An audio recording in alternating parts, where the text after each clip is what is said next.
Hello everyone. Welcome you all to the session on 9th standard economics. In this second video, we will understand sustainability of development, some environmental policies and growth in Tamil Nadu. Let's move on to the session. Learning objectives.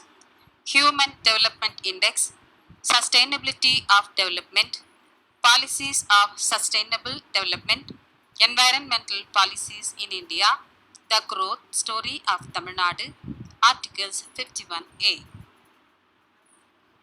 Human Development Index. Human Resources Development means the development of a person's physical and mental abilities through education, healthcare, and training. Therefore, investment in education and health of people can result in a high rate of returns in the future for a country. For example, if a child is invested with good education and health, he or she may turn to be very productive in future in the form of higher earnings and greater contribution to the society. Human Development Index, which indicates all around development of the people in the society. Sustainability of development.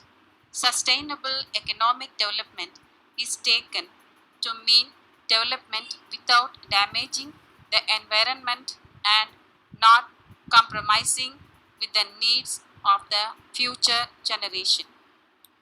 Natural resources. Natural resources can be divided into renewable resources and non-renewable resources. Renewable resources.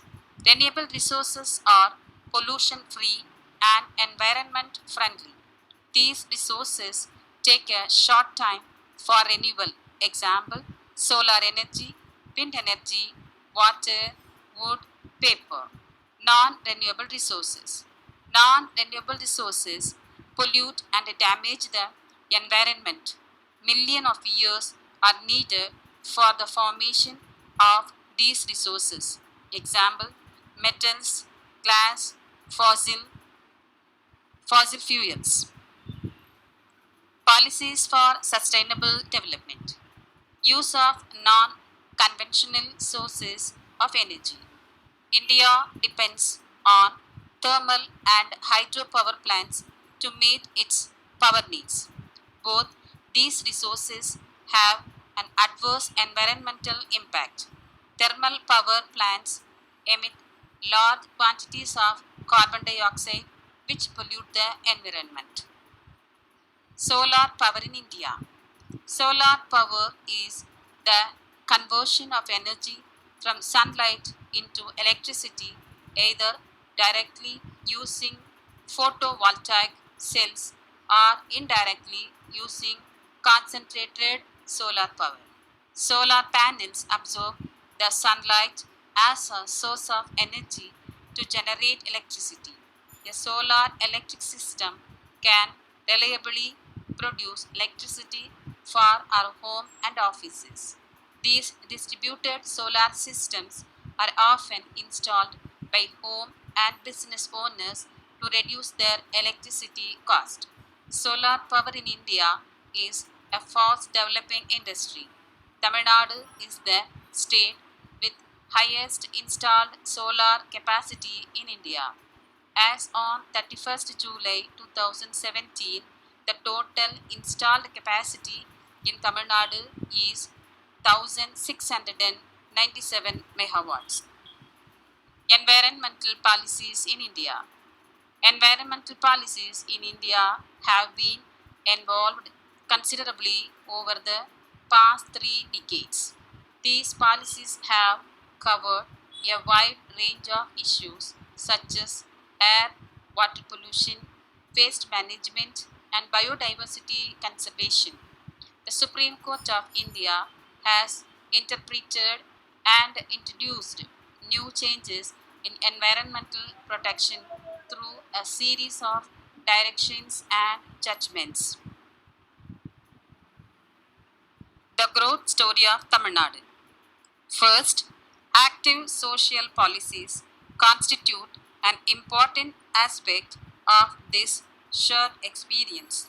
This is particularly striking in the vigor of public education, but it also extends to other domains such as healthcare, social security, and public amenities. Second, these states have typically followed universalistic principles in the provision of essential public services. This is especially noticeable in the case of Tamil Nadu.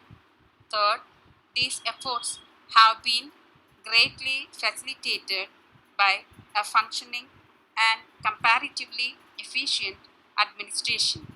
The governments involved have delivered their services in traditional lines, and these old fashioned public institutions functioning schools, health centers, government offices, gram panchayat, and cooperatives have left much room for private initiatives at a larger stage of development. Fourth, dealing with social inequality has also been an important part of these shared experiences.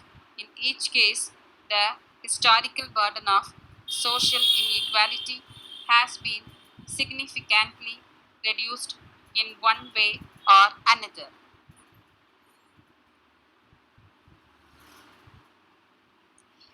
The next topic is Article 51A. Article 51A of the Constitution states that it shall be the duty of every citizen of India to protect and improve the natural environment, including forests, lakes, rivers, and wildlife, and to have compassion for living creatures. Development increases the quality of life. This means that people will have higher incomes, better education, better health and nutrition, less poverty, and more equality of opportunity. Here are some exercises for you to do. I hope you understand about the environmental policies in India, renewable and non-renewable resources, and environmental acts. I will meet you with a new lesson in the next video. Thank you.